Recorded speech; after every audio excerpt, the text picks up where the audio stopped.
নমস্কার, কুচুর ফ্রাইড ফুডে আপনাদের স্বাগত জানাই। আজ দোল পূর্ণিমা, তাই আমরা ছোটরা যখন বড়দের পায়ে নমস্কার করি আবির দিয়ে, তখন মিষ্টিমুখের তো দরকার বলুন।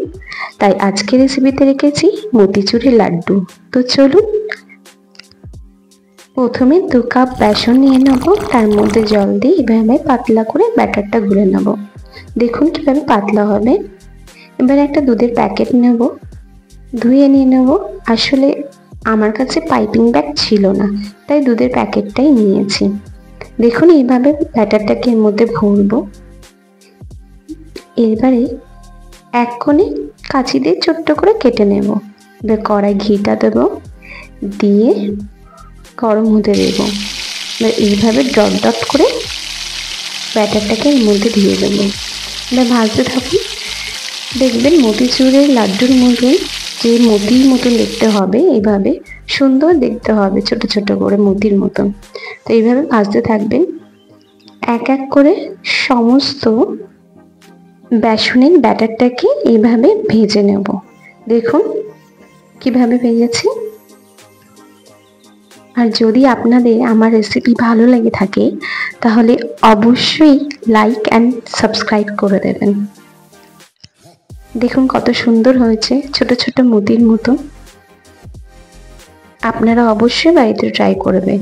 এবারে চিনির শিরাটা করার জন্য কড়ার মধ্যে 2 কাপ চিনি দেব, 2 কাপ জল দিয়ে একটু নেড়ে নিয়ে একটু ফুড কালার দিয়ে দেব। এবার সমস্ত ভাজা বেসনের মতিগুলো দিয়ে দেবো। জল হাওয়া পর্যন্ত নাড়তে থাকবো। এবার একটু এলাচ দেব, দিয়ে নাড়তে থাকবো। তারপর একটু মগজদানা দিয়ে দেবো, যাতে টেস্টটা আরো ভালো হয়। দেখুন এইভাবে।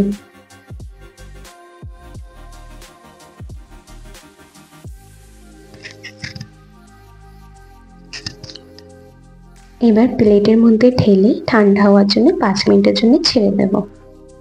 এবার হাতের সাহায্যে গোল গোল করে লাড্ডু শেপে করে নেব। দেখতে পাচ্ছেন কত সুন্দর হচ্ছে।